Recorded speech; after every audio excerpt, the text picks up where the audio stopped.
Afterward.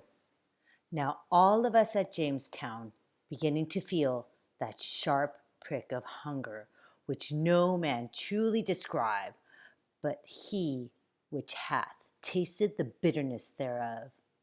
All was fish that came to net to satisfy cruel hunger, as to eat boots, shoes, or any other leather some could come by.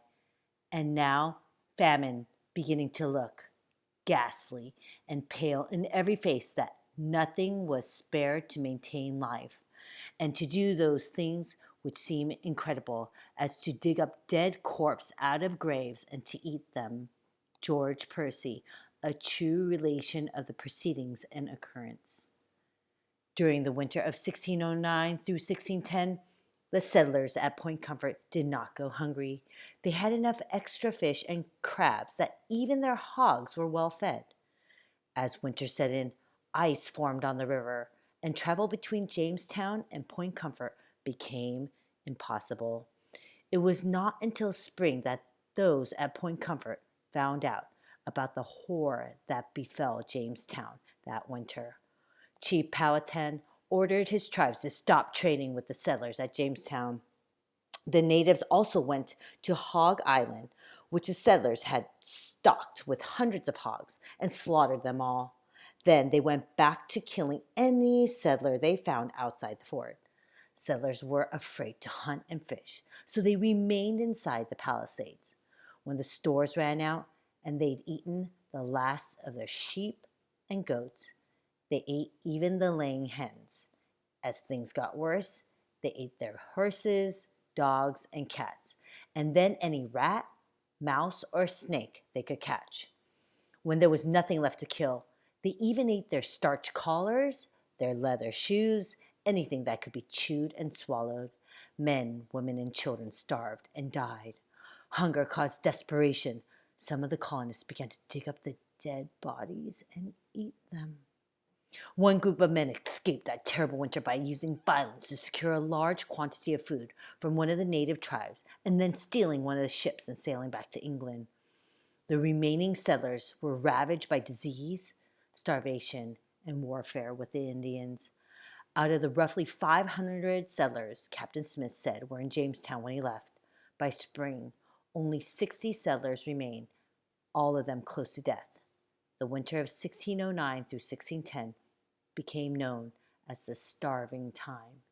Chief Powhatan had tried again to wipe out the tribe that came from the Chesapeake, and he had nearly succeeded. In the spring of 1610, the man who was to be Jamestown's new governor in 1609, Sir Thomas Gates, finally arrived. He had been shipwrecked on Bermuda for 9 months until new ships could be built from the remains of the Sea Venture. When Gates saw the desperate conditions in Jamestown, he decided to abandon the settlement and take the remaining survivors back to England. But as they sailed down the river, heading home, they were met by a messenger carrying a letter. It was that Sir Thomas West, Lord de la Warr, the new governor and captain general of Jamestown, was on his way up the river to Jamestown with 3 ships, over 150 new colonists, and food for a year. The message was clear: go back to Jamestown. Reluctantly, the settlers returned to try again. The next several years were difficult ones. Jamestown's new leaders took revenge on the natives, even the Cogoktans and the Woroskoyaks, who had helped the settlers so much. They slaughtered native men, women, and even children from many tribes. Revenge bred revenge, and there were raids and killings on both sides. In 1613, Pocahontas was kidnapped by the settlers and held hostage. In return for her freedom, they demanded that her father free the English prisoners he was holding, give back stolen English weapons and tools, and send a large quantity of corn. Chief Powhatan gave the settlers some of what they asked for, saying he would send the rest when his daughter was returned to him. The English said this was not enough. Chief Powhatan refused to give in to the hostage takers' demands, and Pocahontas remained a prisoner. John Rolfe, a new colonist, began growing tobacco in Jamestown. Tobacco grew well in Virginia and sold well in England, and finally there was hope that the colony would make a profit for the Virginia Company of London. While she was held prisoner, Pocahontas met John Rolfe. The two were married in 1614, with Chief Powhatan's blessing. This began a period of time some historians call the Peace of Pocahontas. For a while, there was not as much bloodshed between the English and the natives, and the two groups shared the land together. Pocahontas, her husband John Rolfe, and their son Thomas were taken to England by Sir Thomas Dale to promote the Jamestown colony and help Dale get financial assistance. There, she became ill and died in 1617.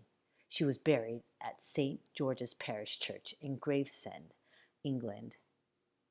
In 1619, the first Africans arrived in the Virginia colony on a privateering ship.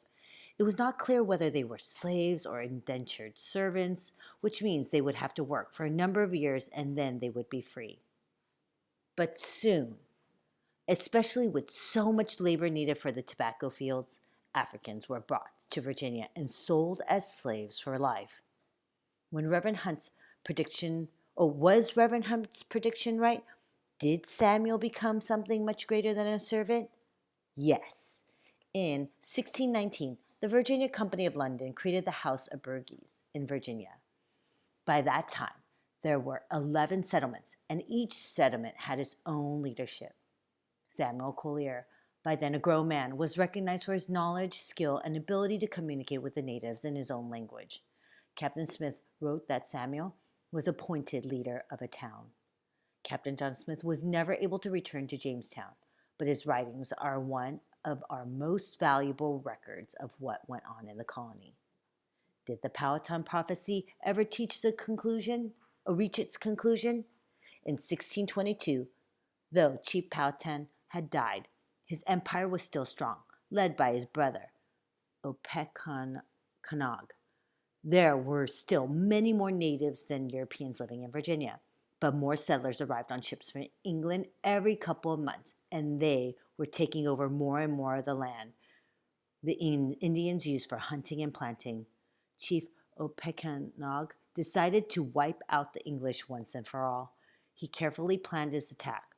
On March 22nd, 1622, 347 colonists were killed, about one-third of the Virginia European population. The settlers began raiding the Indian villages, killing and burning, with the goal of exterminating the native people. War between the natives and the Europeans continued for years.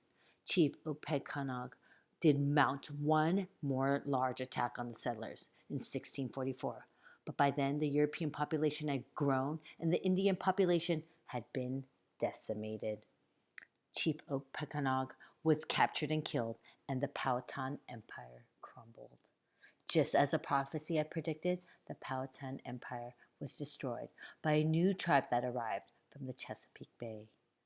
During the first 100 years after the English arrived in 1607, over 90% of Virginia's native population was killed either in warfare and massacres or by the new diseases that Europeans brought with them.